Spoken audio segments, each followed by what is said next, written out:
housekeeping first. There are some news that came out today, and most especially from the T1 world, where Ska, as I mentioned last week on our various Valorant shows, has been benched, and he has announced that he will not be competing with T1 in the upcoming Pop Flash Ignition Series tournament, as he is working on his agent pool, getting better at the game. He will be practicing other teams, trying to get back into the T1 starting lineup, but it is now finally official.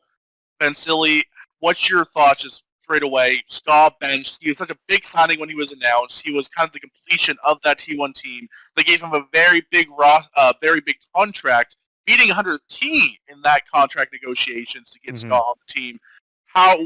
What is your thoughts on this? Ska is benched. First off, it sucks really badly for Ska. I mean, I'm a huge Skadoodle fan from the CSGO days until today, too. Seeing him being able to go back from streaming into getting into T1 as the original opper for the team, I was hyped about it. And you kind of saw that the meta kind of changed with what kind of opper that we kind of want, right? You see it from Wardell, you see it from Nguyen, you see it from everybody else that's currently opping now is actually opping as a, I was gonna say op as a tens, but op as a jet. And we can't see that right now from Skadoodle, right? He's more of a patient, positional type of opper. He can't go for the aggressive type, which is why it kind of lacks a bit in that T1 setup that they kind of need. They brought in fresh fraggers with crashies and with food, but even for them as a whole, they haven't been producing T1 as a whole. They haven't been producing the results that they want. So they have to make some changes here and there. And unfortunately, even worse than that is, you know, the screenshots that were leaked about the conversations that came out too. And, you know, if you're a person in that team and you read this kind of stuff, you're super bummed out. So props to Skadoodle at this point that he still wants to practice hard so that he can come back in the same roster. So he still has that drive to want to compete. He still has a drive to want to be number one. So I commend nothing but positive vibes for Skadoodle, and I hope that it pays off. But the situation in itself here, Fionn, is kind of weird because saying that he's going to get sort of bench, he could work on his player pool, but he could also practice with other teams while not really practicing with T1 to get better. That's my question of what happens there. I mean, they have an academy team. Maybe put him into the academy team, develop him in there. I know it's a little bit different when you're looking at that type of lineup, but it's weird the way that they want to develop him as a player. Yeah, it's a very awkward, weird situation. I believe in the T1 brass. I believe they will build a better team from this. But right now, from what I know, from my understanding from talking to a few people in the know around the T1 organization, it does not seem like they have signed their fifth player just yet. But they are in a tournament in Pop Flash in only 2 days' time. And from my understanding from people I've talked to, they've been trialing players out to be that stand-in for the fifth player. It does not seem like Fraud, who played for the team in the Gauntlet series, who actually played quite admirably in the Pittsburgh Knights Gauntlet series, maybe even their best performing member, surprisingly enough, and the Jet on the operator, will not be playing for the team in Pop Flash. I've heard various names thrown out there. EU from their academy team has been brought up. A few academy team players have been brought up and being trialed for that fifth spot.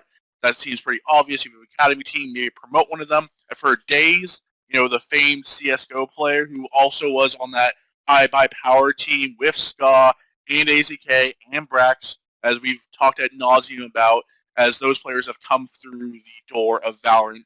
And then the one I've also heard that might be the most surprising is Jason R., the former FaZe captain who never played a single game for FaZe, who, from my understanding, never played a single scrim for FaZe, but was the FaZe captain for a month's time before being let go to start his own adventure in the world of Valorant. So, Days, maybe an academy player, Jason R. There's a few other players out there. There's Lasky, who's still on the market after being dropped by Homeless, who's now Dignitas.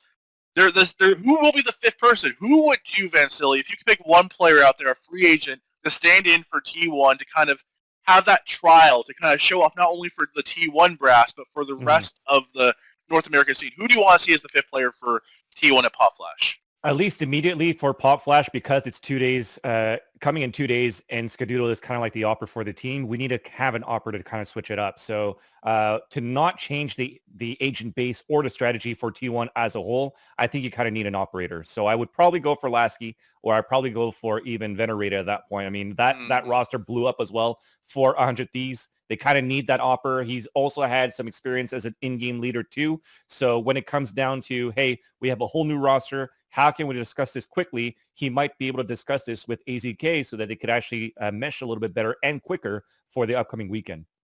Yeah, Venery is a choice I didn't even think about on the top of my head, but he does.